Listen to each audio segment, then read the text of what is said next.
Hello everyone, welcome back to my YouTube channel English today. मैं हूं नेहा गुप्ता और आज हम बात करने वाले हैं top 20 rules of pronoun. Last के वीडियो में हमने ये पढ़ा था कि प्रोनाउन क्या होता है और उसके टाइप्स कितने होते हैं। अगर आप लोगों ने वो वीडियो नहीं देखा है तो मैं डिस्क्रिप्शन बॉक्स में उसका लिंक डाल दूंगी।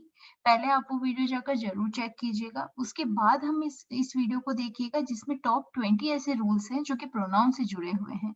आज का वीडियो पूरा देखने के बाद आप कभी भी प्रोनाउन से रिलेटेड कोई भी मिस्टेक ना तो करेंगे, और अगर मिस्टेक सेंटेंस में आ गई है तो उसे जल्दी से स्पॉट भी कर पाएंगे। एग्जाम्स में ऐसे कई क्वेश्चन आते हैं जब एरर स्पॉटिंग का क्वेश्चन होता है और प्रोनाउन से रिलेटेड बहुत ही माइनर मिस्टेक होती है, और उस मिस्टेक को पकड़ने के लिए ये टॉप 20 रूल्स काफी हैं।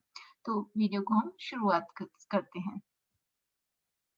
Number 1 rule: The pronoun must agree with its antecedent in number, gender or person.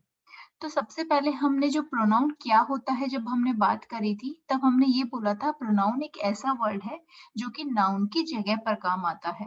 अगर वो नाउन की जगह पर काम आया है तो वो जरूर नाउन क्या हुआ, उसका एंटीसीडेंट हुआ। तो अगर मैंने कोई मेल पर्सन की बात करी है, सपोज करिए मैंने गौरव वर्ड यूज लिया है, और अगर मैं उसके लिए कोई प्रोनाउन यूज लेने वाली हूँ तो मैं ही का यूज लूंगी क्योंकि वो मेल है। तो वो मेरा जो प्रोनाउन है वो जेंडर से एग्री होना चाहिए, उस पर्सन से एग्री होना चाहिए, वो थर्ड पर्सन है, और नंबर से वो सिंगुलर है या प्लूरल है। तो जब भी हम कोई प्रोनाउन का यूज करेंगे वो उसके एंटीसीडेंट से नंबर, जेंडर और पर्सन तीनों चीजें में एग्री होना चाहिए। एंटीसीडेंट क्या होता है? अ वर्ड और a phrase that a pronoun refers back to. Examples के थ्रू हम समझेंगे। नंबर 1 इज Rinky picked up a book and handed it to Navya. अब हमने बात करी है रिंकी ने एक बुक को उठाया, पिकअप किया, एंड हैंडेड इट। इट यहाँ पर प्रोनाउन यूज हुआ है जो किसको रेफर कर रहा है? इट किसके बारे में बात कर रहा है? इस बुक के बारे में। तो यहाँ हम देखेंगे इट जो है बुक के साथ एग्री कर रहा है। कैसे? एक तो थर्ड पर्सन है, एक न्यूटर है, न्यूटर के साथ में हम इट का यूज लेते हैं, और एक सिंगुलर है। सो ये इट जो है बिल्कुल करेक्ट है। सेकंड हम देखेंगे one should not forget his duty. अब हम यहाँ पर हिज का वर्ड किसके लिए कर रहे हैं? वन के लिए, लेकिन ये गलत है क्योंकि हमें क्या पता हम मेल पर्सन की बात कर रहे हैं या फीमेल की। हमने हिज का यूज कैसे लिया? तो इसका करेक्ट होगा one should not forget once duty. Okay, तो कोई भी प्रोनाउन उसके एंटीसीडेंट से एग्री होना चाहिए नंबर, जेंडर और पर्सन के थ्रू। सेकंड रूल है when a pronoun is used before a verb then it should be in nominative case, but when it is used after a verb it should be in objective case. ठीक है, simple सा rule है। अगर कोई भी pronoun verb के पहले है तो उसका नॉमिनेटिव केस होना चाहिए। नॉमिनेटिव मतलब सब्जेक्टिव केस। और अगर वो वर्ब के बाद में है तो ये ऑब्जेक्टिव केस में होना चाहिए। एग्जाम्पल 1 हम देखेंगे, आई नो हिम, मैं उसे जानता हूँ। तो ये नो वर्ब है। नो के पहले हमने यूज लिया है सब्जेक्टिव केस आई, और बाद में लिया है ऑब्जेक्टिव केस, तो ये बिल्कुल करेक्ट है। सेकंड सेंटेंस है शी टीचर्स वी, वो हमें पढ़ाती हैं। तो शी जो है वर्ब के पहले है, ये सब्जेक्टिव केस है, इसलिए बिल्कुल करेक्ट है। लेकिन वर्ब के बाद में हमने वी भी सब्जेक्टिव केस ले लिया है जो कि बिल्कुल गलत है। वी का ऑब्जेक्टिव केस क्या होता है? अस। तो सही सेंटेंस क्या हुआ? She teaches us. ठीक है, next, pronouns never have an apostrophe. Do not add an apostrophe to possessive pronouns like hers, ours, theirs, etc. अभी हम लोगों को पता है जब भी हमें किसी चीज का पोजेशन बताना होता है तो हम अपोस्ट्रोफी का यूज लेते हैं। जैसे कि अगर मेरे को बोलना है राम का घर तो I will use Ram's house, ठीक है, राम्स होम। या अगर मेरे को बोलनी है कि नेहा की कार तो I will use Neha's car. तो हम हमेशा पोजेशन में अपोस्ट्रोफी का यूज लेते हैं, लेकिन कब? जब हम किसी नाउन की बात कर रहे हैं। लेकिन जब हम प्रोनाउन में प्रोजेशन बता रहे हैं तो हम अपोस्ट्रोफी का यूज बिल्कुल नहीं ले सकते हैं। ये भी मिस्टेक कई बार एग्जाम में आती है, उसको फाइंड आउट करने के लिए एग्जाम्पल के थ्रू हम देखेंगे। The red bag is hers. अभी यहाँ पर हर्स, हर के बाद अपोस्ट्रोफी का यूज लिया है जो कि गलत है। And the blue purse is hours. यहाँ भी अपोस्ट्रोफी का यूज लिया है, वो गलत है। सही क्या होना चाहिए? The red bag is hers and the blue purse is ours. Okay, तो कभी भी हमें अगर पजेसिव प्रोनाउंस का यूज लेना है तो हम उसमें अपोस्ट्रोफी का यूज नहीं कर सकते हैं। Number 4th rule is while expressing a positive idea or praise, the sequence of personal pronouns should be as follows: second person, third person और first person। इस जो रूल को हम 2-3-1 रूल ऑफ प्रोनाउन के नाम से भी जानते हैं। सपोज कीजिए एक सेंटेंस में मैंने 3 प्रोनाउंस का यूज लिया है, अलग अलग पर्सन्स हैं वो। ओके, तो उनका सीक्वेंस क्या होना चाहिए? हमने बात करी थी पहले प्रोनाउन में कि हमेशा प्रोनाउन से रिलेटेड कितने पर्सन्स होते हैं? फर्स्ट पर्सन, सेकंड पर्सन और थर्ड पर्सन। फर्स्ट पर्सन कौन है? जो बात कर रहा है। सेकंड पर्सन कौन है? जो बात सुन रहा है। और थर्ड पर्सन जिसके बारे में बात हो रही है। तो ये 3 पर्सन्स होते हैं इंग्लिश में। लेकिन सपोज करिए किसी सेंटेंस में ये तीनों पर्सन मौजूद हैं, तो इनका सीक्वेंस क्या होना चाहिए? तो बात आती है वो सेंटेंस किस टाइप का है। अगर वो सेंटेंस कोई पॉजिटिव आइडिया दे रहा है या फिर कोई प्रेज दे रहा है तो उसमें सीक्वेंस होना चाहिए 2-3-1। एग्जांपल के थ्रू हम समझेंगे। Number 1 is you, he and I will get an award. मतलब तुम, वह और मैं एक अवार्ड, हम तीनों को एक अवार्ड मिलेगा। ठीक है, तुम्हें, उसे और मुझे एक अवार्ड मिलेगा। अगर मुझे ये बोलना है तो इसका सीक्वेंस क्या होना चाहिए? यू सेकंड पर्सन है, ही थर्ड पर्सन है, आई फर्स्ट पर्सन। तो 2-3-1 रूल, ये सेंटेंस करेक्ट हो गया। ये एक पॉजिटिव आइडिया दे रहा है सेंटेंस, इसमें कोई तारीफ हो रही है या फिर नॉर्मल पॉजिटिव आइडिया, कोई भी नेगेटिव बात नहीं है अगर उस सेंटेंस में, तो रूल होना चाहिए 2-3-1 का। सेकेंड सेंटेंस की हम बात करते हैं। Ram, I and you have finished our work. ये भी नॉर्मल सेंटेंस है, पॉजिटिव सेंटेंस है कि राम ने, मैंने और तुमने अपना काम कर लिया है, अपना काम फिनिश कर लिया है। लेकिन इसमें जो सीक्वेंस है वो क्या है? राम क्या है? थर्ड पर्सन हुआ। आई कौन है? मैं, first person and then second person. 3-1-2 ये रूल गलत है, रूल से हम एग्री नहीं हुए 2-3-1 से, तो ये सेंटेंस गलत हुआ। इसका सही क्या होगा? You, Ram and I have finished our work. ये बहुत ही माइनर सा रूल है जो कि एग्जाम में आता ही आता है, इसके लिए इसे बहुत ही ध्यान से पढ़िएगा। जब भी कोई सेंटेंस में एक पॉजिटिव आइडिया आ रहा है और 3 पर्सन साथ में आ रहे हैं या 2 भी आ रहे हैं, तो उनका सीक्वेंस क्या होना चाहिए? 2-3-1। अगर 2 और 3 है तो 2-3 होना चाहिए, अगर 2 और 1 है तो 2 और 1 होना चाहिए। मतलब ये प्रेफरेंस होनी चाहिए कि सेकंड पर्सन पहले आएगा, फिर थर्ड पर्सन आएगा, देन फर्स्ट पर्सन आएगा। तो हम बात करते हैं अपने सेकंड सेंटेंस की करेक्ट वर्जन की।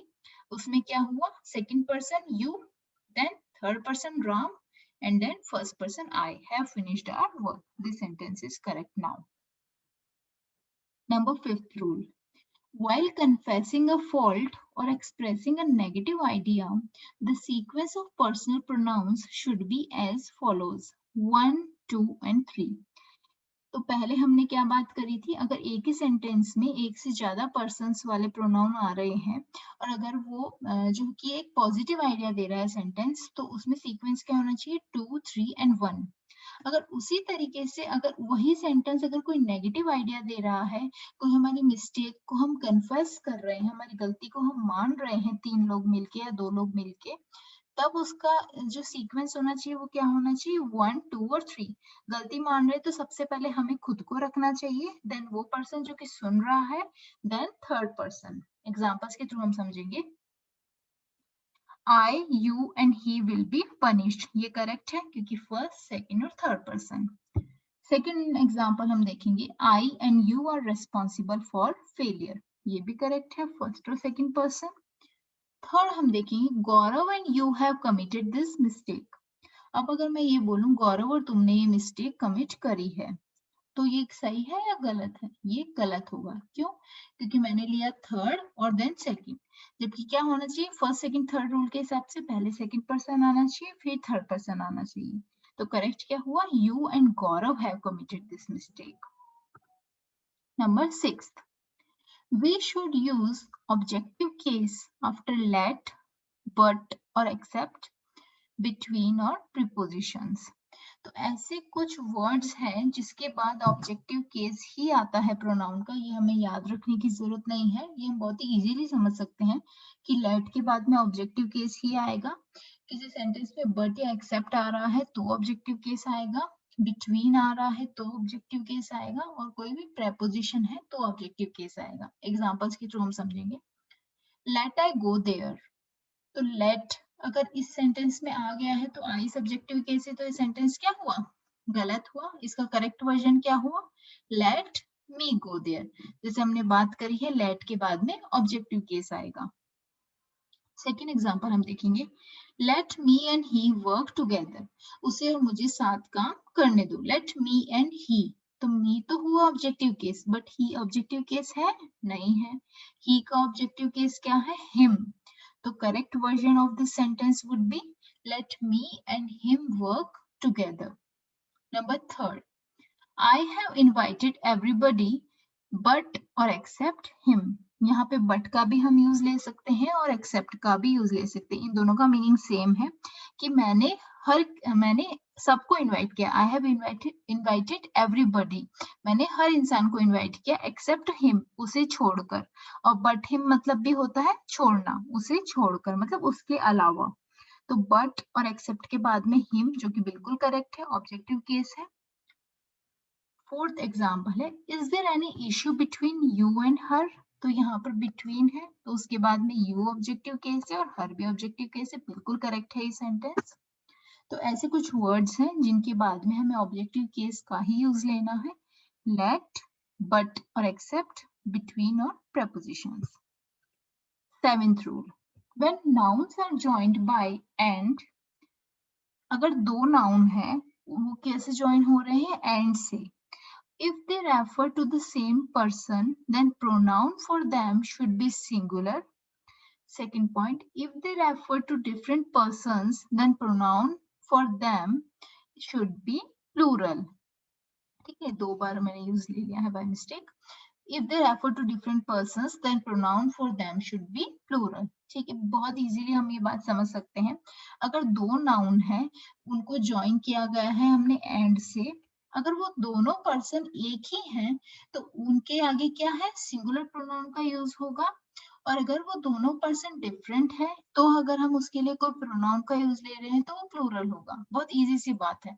अगर दो नाउन का हमने ज्वाइन किया है एंड से, एक ही पर्सन है तो सिंगुलर होगा, और वो दोनों अगर डिफरेंट पर्सन है तो प्रोनाउन उनके लिए प्लूरल होगा। एग्जाम्पल के थ्रू हम समझेंगे, राम एंड श्याम। अब देखिए दो नाउन है, ठीक है, when nouns are joined by and, हमने and के ये को लेकर उसको ज्वाइन किया है। अब Ram and Shyam work hard, Ram और श्याम हार्ड वर्क करते हैं, ठीक है। फिर आ रहा है दे, ये इनके लिए प्रोनाउन हमने यूज लिया है, वो है प्लूरल। क्यों, क्योंकि Ram and Shyam different persons है। They are praised by their teacher, ये भी प्लूरल है, ठीक है। तो अभी हमने क्या बोला, अगर हम दो नाउन्स को एंड के द्वारा ज्वाइन करते हैं, अगर वो डिफरेंट पर्सन्स है तो उनके लिए यूज लिया हुआ प्रोनाउन प्लूरल होना चाहिए। यहाँ पे दे है, यहाँ पर देयर है। ये देयर तो है इनका एडजेक्टिव हुआ, पॉजेसिव एडजेक्टिव, ठीक है। बट ये जो प्रोनाउन है ये क्या हुआ, प्लूरल। अब हम सेकंड सेंटेंस देखेंगे, the principal and chief guest is telling about his achievements. अब वापस हमने दो नाउन का ज्वाइन किया है एंड से, लेकिन ये दो नाउन एक ही पर्सन के बारे में बात कर रहे हैं। वही पर्सन तो प्रिंसिपल है और वही पर्सन चीफ गेस्ट भी है। तो जब हम सेम पर्सन की बात कर रहे हैं तो हम वर्ब भी सिंगुलर लेंगे, और उनके लिए जो हमने प्रोनाउन यूज लिया है हिज, वो भी हम सिंगुलर ही लेंगे, ठीक है। हिज अचीवमेंट्स, ये यहाँ पर हिज जो है, सॉरी प्रोनाउन नहीं है, ये भी पॉजेसिव जो है एडजेक्टिव हुआ, लेकिन ये क्या है, सिंगुलर ही हमने लिया है, ठीक है। इस जो वर्ब है ये हमने सिंगुलर यूज लिए। बात ये हो रही है कि वो हम सिंगुलर ले रहे हैं या प्लूरल, तो हम इनको सिंगुलर मान रहे हैं। क्यों? क्योंकि प्रिंसिपल और चीफ गेस्ट सेम पर्सन है।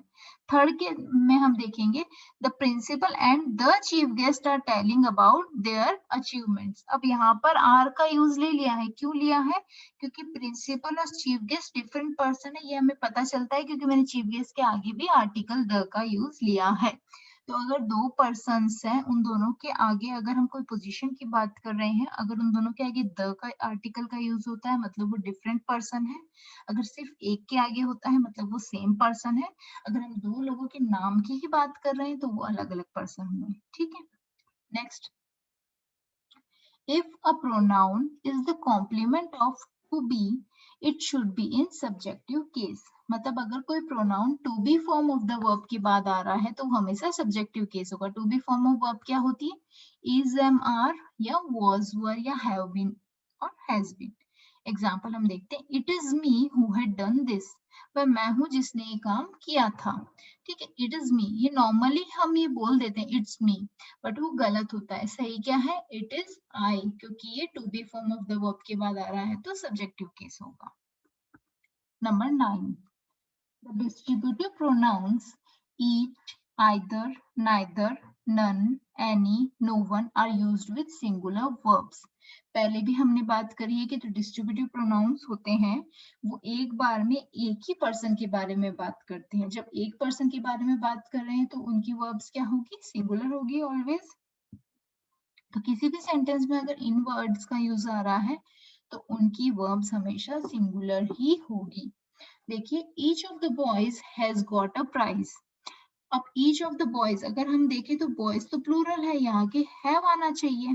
तो अधिकतर एग्जाम में क्वेश्चन आता है एरर स्पॉटिंग का, each of the boys have got a prize. तो हम समझते हैं बॉयज प्लूरल है तो वर्ब भी प्लूरल है तो वो करेक्ट हुआ, जबकि वो गलत है क्योंकि सेंटेंस में क्या आ रहा है? ईच ऑफ द बॉयज, हर एक लड़के ने हर एक लड़के को प्राइज मिला। हर एक, हम ईच की बात कर रहे हैं तो दिस इज करेक्ट। सेकंड है, either of these roads leads to the garden. मतलब इन दोनों में से एक रोड गार्डन की तरफ जाती है। तो एक रोड की हम बात कर रहे हैं। आइदर और नाइदर का वर्ड होता है जब हम दो चीजों की बात कर रहे हैं। आइदर मतलब one of the two, neither मतलब नन ऑफ द टू, दोनों में से कोई नहीं। Neither of the girls was honest, मतलब दोनों में से कोई भी गर्ल ऑनेस्ट नहीं थी। तो neither of the girls, was का यूज आया है, were का नहीं है।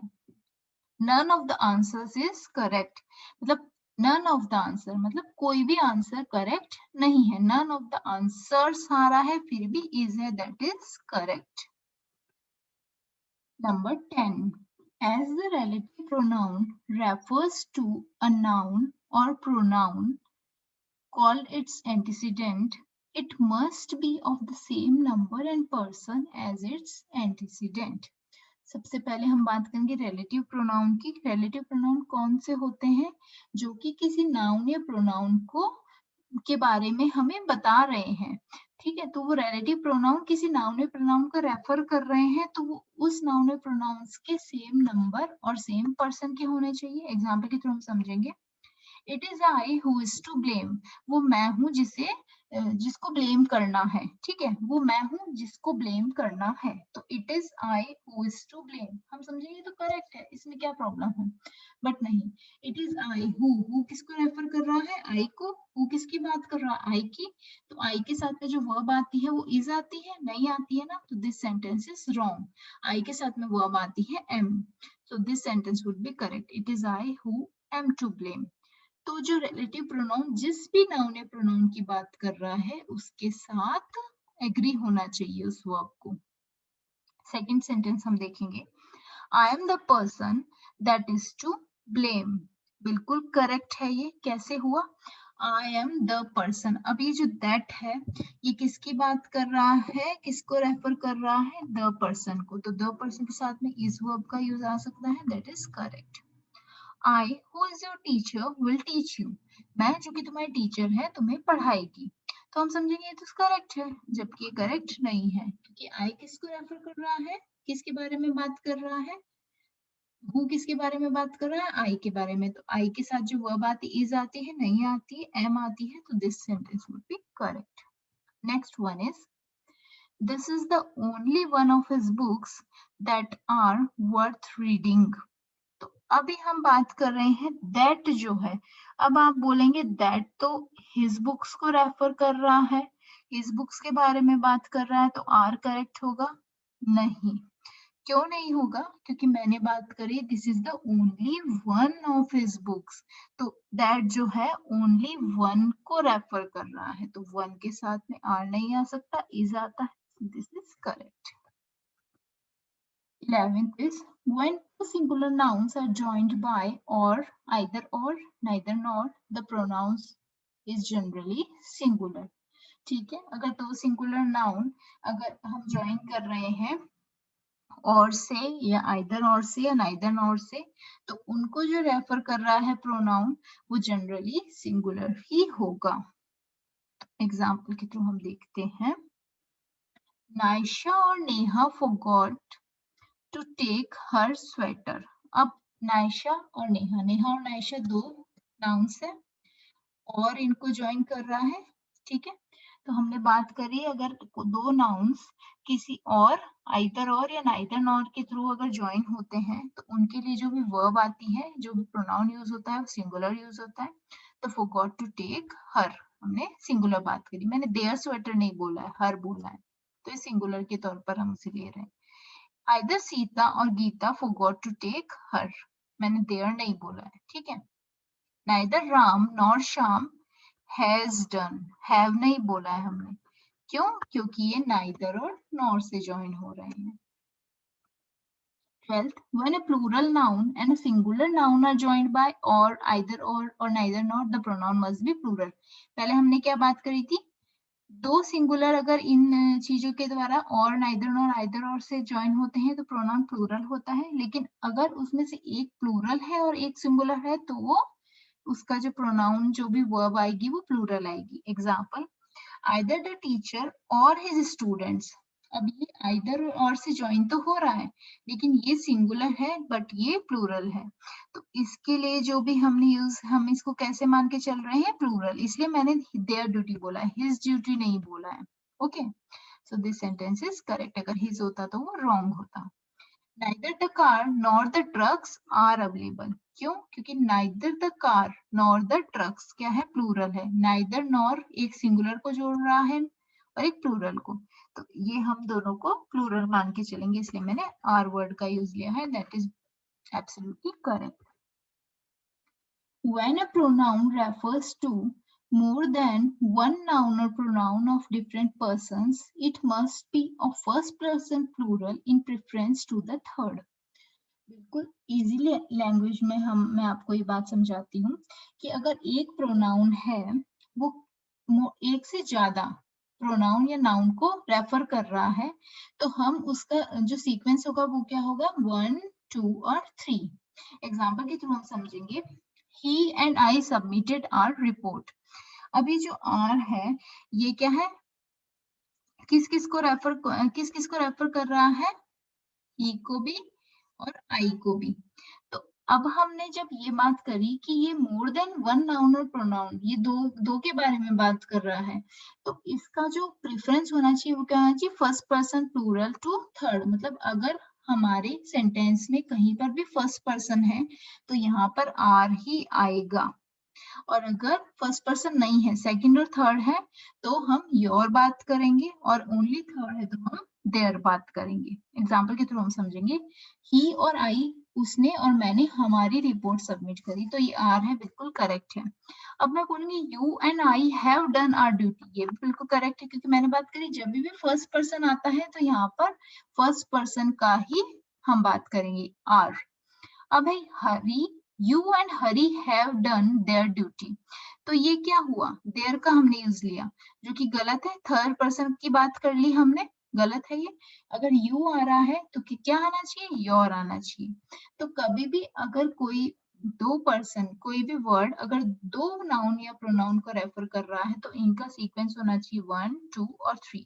अगर फर्स्ट पर्सन है तो आर यूज आएगा उसके पोजीशन के लिए, अगर फर्स्ट और सेकंड है तो, अगर सेकंड और थर्ड है तो योर आएगा, ठीक है। अगर फर्स्ट या थर्ड है तो आर ही आएगा, मतलब अगर प्रेफरेंस की बात करें तो 1, 2 और 3 में होगा। नेक्स्ट हम देखेंगे, each other should be used in speaking of two persons or things or one another in speaking of more than two। एक बहुत ही इजी सा रूल है, जब भी हम सेंटेंस में each other का यूज लेते हैं इसका मतलब हम दो लोगों की बात कर रहे हैं, और हम one another का ले रहे हैं मतलब दो से ज्यादा लोगों की बात कर रहे हैं। The two brothers helped each other. They all gave presents to one another. If two people possess the same item, one of the joint owners is written as a pronoun, use possessive form for both। अच्छा, अगर दो लोग हैं वो दोनों एक ही item को possess करते हैं और उन दोनों में से हम एक को प्रोनाउन की तरह यूज ले रहे हैं तो हम possessive form दोनों के लिए यूज लेंगे। सबसे पहले हम बात करेंगे इस लास्ट वाली लाइन की, गौरव एंड नेहाज होम, मतलब गौरव और नेहा का घर, बिल्कुल करेक्ट है। ये घर है जो कि गौरव और नेहा दोनों उसके ओनर है। तो हम ये जब दो लोग एक आइटम को पोजेस करते हैं बट ये दोनों नाउन है, तो हम नाउन्स जो हम पोजेशन बताएंगे केवल सेकंड वाले नाउन पे बताएंगे, नेहा जो कि सेकंड नाउन है उसके लिए हम पोजेशन का यूज ले रहे हैं अपोस्ट्रोफी एस। लेकिन अगर उन दोनों में से एक को, गौरव या नेहा में से हम एक के लिए प्रोनाउन यूज ले रहे हैं तो हमें दोनों के लिए पोजेशन बताना पड़ेगा। कैसे बताएंगे? अगर हमने ये बोला गौरव एंड माय होम, ये रॉन्ग है क्योंकि मैंने केवल एक के लिए पोजेशन बताया, गौरव के लिए नहीं बताया है। माइन एंड गौरव्स होम, ये भी रॉन्ग है क्योंकि जब भी हमें पोजेशन बताना है तब हम पोजेसिव एडजेक्टिव का यूज लेंगे इसमें। सो दैट इज करेक्ट, गौरव्स इसके लिए भी पोजेशन हो गया, माय होम यहाँ भी पोजेशन हो गया। Okay. To decide whether to use the subject or object pronoun after the word then, mentally complete the sentence. Example के थ्रू हम समझते हैं, ये जो then वर्ड है इसके बाद सब्जेक्टिव केस आएगा या ऑब्जेक्टिव केस आएगा, ये हमें सेंटेंस को पढ़कर ही पता चलेगा।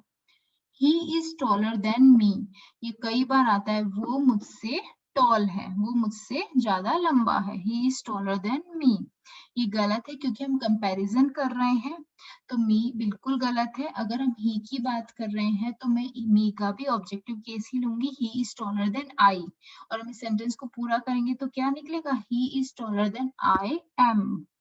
सेकेंड हम देखते हैं, Riya is more intelligent than her, this is also wrong. Correct one is Riya is more intelligent than she is. Sentence को पूरा करेंगे, मेंटली कंप्लीट करेंगे तो क्या निकलेगा, शी इज, तो क्या आएगी इसका सब्जेक्टिव केस। थर्ड हम देखते हैं, he loves you more than me। तो हमने क्या बात करी, जब भी देन आता है तो हमें सेंटेंस को मेंटली कंप्लीट करना चाहिए, ठीक है। ऊपर वाले सेंटेंस को हमने कंप्लीट किया था तो बिल्कुल एक ही उसका तरीका बन रहा था कि Riya is more intelligent than she is. But हम जो लास्ट सेंटेंस है उसको अगर हम कंप्लीट करते हैं तो इसके दो मीनिंग्स निकल सकते हैं। ही loves you more than me, मतलब वो तुम्हें मुझसे ज्यादा प्यार करता है, या तो ये सेंटेंस निकले he loves you more than he loves me. He loves you more than, वो तुम्हें जितना प्यार करता है, वो मुझे जितना प्यार करता है उससे ज्यादा तुम्हें करता है। बट इसका सेकंड लव मीनिंग ये निकलता है, he loves you more than I love you, मैं तुम्हें जितना प्यार करती हूँ उससे ज्यादा वो तुम्हें प्यार करता है। तो डिपेंड करता है सेंटेंस का मीनिंग क्या है, उस हिसाब से हम इसके बाद में प्रोनाउन का यूज लेंगे। 17th is, after some compound conjunctions like as good as much as well as, that are used for comparisons, we should use subjective case। हमेशा जब भी हम कंपैरिजन की बात कर रहे हैं तो डिपेंड करता है दो ऑब्जेक्ट्स में हो रहा है या दो सब्जेक्ट्स में हो रहा है। हम सब्जेक्ट्स की बात कर रहे हैं तो सब्जेक्टिव केस ही आएगा।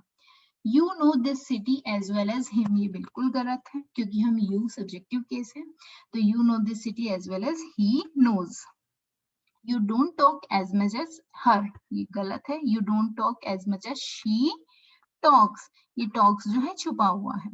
I am not as good as her, that is completely wrong because क्या हमने बात करी, सब्जेक्टिव केस आएगा। I am not as good as she is। After the words same, none, nothing, any, the only, the few, the little, all, इन सारे words के बाद में हम रिलेटिव प्रोनाउन दैट का ही यूज लेंगे। इन सारे वर्ड को आपको याद रखने की जरूरत है, क्योंकि कई बार दैट की जगह विच का यूज आ जाता है और एरर स्पॉटिंग आ जाती है। तो हमें बताना है कि वहां पर विच की जगह दैट आएगा। Number 1 is it is the only book that I have. यह इकलौती बुक है जो मेरे पास है। तो ओनली का यूज है, इसलिए दैट का है। All that I said had no effect on him. जो भी मैंने कहा उसका उस पर कोई असर नहीं था। All इसलिए that आया। He is the same guy that met me yesterday. Same आया इसलिए that आया। 19th, the relative pronoun that is used after adjectives in superlative degree. The relative pronoun that is used. ठीक है, that का pronoun हम कब कब करते हैं? पहले हमने जो इन words की बात करी, same, none, nothing, इनके बाद, और कभी भी superlative degree का adjective आया तो भी हम that का ही यूज लेते हैं। एग्जाम्पल की तुम देखिए, this is the best song which I ever heard. ये बेस्ट सॉन्ग है जो मैंने अब तक सुना है। तो वैसे सेंटेंस में देखे तो कोई भी गलती नहीं है, लेकिन ये रॉन्ग है ग्रामेटिकली। क्यों? क्योंकि बेस्ट की बात करी, सुपरलेटिव की बात करी, तो हम रिलेटिव प्रोनाउन किसका यूज लेंगे? दैट का। This sentence is correct. This is the best that we can do. Last rule is when two singular nouns are joined by and are preceded by each or every, the pronoun must be singular. जब दो singular noun join किए जा रहे हैं किसी भी रूप में, लेकिन उनके आगे ईच और एवरी का यूज है, तो हम सिंगुलर वर्ब का ही यूज लेंगे। Each boy and every boy and every girl has received the prize. Every हर लड़का और हर लड़की ने प्राइज रिसीव किया है। तो हम एक सिंगुलर की बात कर रहे हैं, इसलिए हम हैज का यूज करेंगे। So that's all for today. I hope आप लोगों को ये प्रोनाउन से रिलेटेड रूल्स समझ आए होंगे।